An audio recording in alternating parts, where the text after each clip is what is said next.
Hello friends, ఇప్పుడే ఒక blouse అయితే కట్ చేశానండి. ఇప్పుడు కట్ చేసిన తర్వాత కుట్టే ముందు మాత్రమే నేను ఇలాగ గమ్ముతో జాయిన్ చేసుకుంటాను. అయితే ఇప్పుడు ఎందుకు షేర్ చేస్తున్నానంటే, పైన మాకు పూసలు వచ్చినాయక్క ఐరన్ చేయొచ్చా లేదా అని అడుగుతున్నారు. పూసలు వచ్చినప్పుడు పర్లేదండి, ఐరన్ తోటి మనం చేయొచ్చు, కానీ పూసల మీద చేయకూడదనమాట. మనం పైన లైనింగ్ పెట్టేసి అడుగు భాగంలో ఒరిజినల్ క్లాత్ పెట్టేసుకుని అప్పుడు ఐరన్ చేసుకుంటే మనకి వర్క్ అనేది చాలా ఫాస్ట్గా అయిపోతుంది. ప్రాబ్లం కూడా ఎక్కువ ఉండదు, నీట్గా కూడా వస్తుంది. అయితే ఇక్కడ చూడండి, నాకు పూసలు ఏం రాలేదు, చెమ్కీలే వచ్చినాయి. దీనివల్ల ఏం ప్రాబ్లం అయితే ఉండదు. అలా అని చెప్పేసి ఫుల్ హీట్లో పెడితే ఏదైనా ప్రాబ్లమే. మామూలుగా సిల్క్ ఆప్షన్లో పెట్టేసుకుని ఐరన్ చేసుకోవాలి. ఇలా నీట్గా సదిరేసుకుని ఇలా నీట్గా ఐరన్ చేసుకోవాలి. చూడండి, ఇలా నీట్గా ఐరన్ చేసేసుకోవాలన్నమాట. అప్పుడు మీకు చాలా నీట్ ఫినిషింగ్ వస్తుంది, వర్క్ కూడా చాలా ఫాస్ట్గా అయిపోతుంది. చూడండి ఎంత అద్దినట్టు వచ్చింది చూసారా. మామూలుగా మనం కుట్టేదానికన్నా ఇది చాలా బెస్ట్ అండి. ఇలా మొత్తం కూడా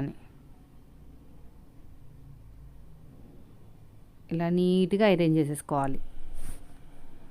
పూసలు ఉన్నా కూడా ఉల్టా తిప్పేసుకుని ఐరన్ చేసుకోవాలి, పూసల మీద చేయకూడదు. నాకు లేవు, జస్ట్ చెమ్కీసే ఉన్నాయి కాబట్టి నాకేం ప్రాబ్లం లేదు. ఇలాగా ముందుకి వెనక్కి అనాలన్నమాట. ఇది అయిపోయిన తర్వాత మళ్ళీ ఇలా తిప్పేసుకుని ఇప్పుడు ఇంకొకసారి ఐరన్ చేసుకుంటే ఏమన్నా ముడతలు ఎక్కడైనా కనిపిస్తే నీట్గా అయిపోతాయి. ఇలాగా చూడండి. ఈ బ్లౌజ్ కటింగ్ షూట్ చేశానండి, పెడతాను వీడియోలో పెడతాను 2 డేస్లో. తర్వాత వచ్చేసి ఫ్రంట్ పార్ట్ కూడా అంతే. ఇలా నీట్గా సదిరేసుకుని ఇలా మొత్తం నీట్గా ఇలా పెట్టేసుకోవాలి.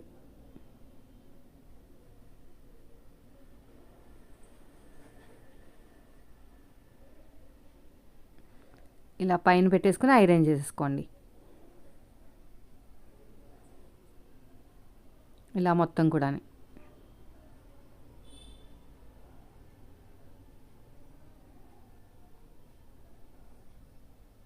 చూడండి.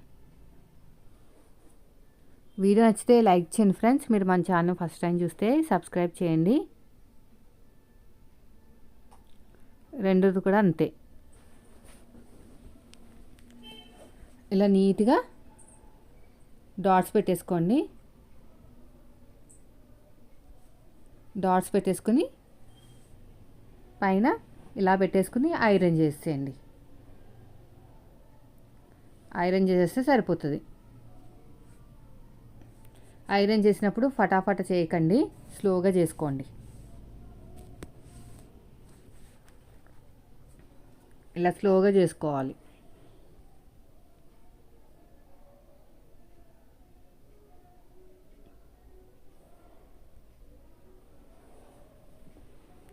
సో తర్వాత వచ్చేసి షేప్ బెల్ట్, హ్యాండ్స్ ఏం చేయను, హ్యాండ్స్ కట్ వర్క్ వచ్చింది, కుట్టేసుకుంటే సరిపోతుంది. సో ఇదండి ఈరోజు వీడియో.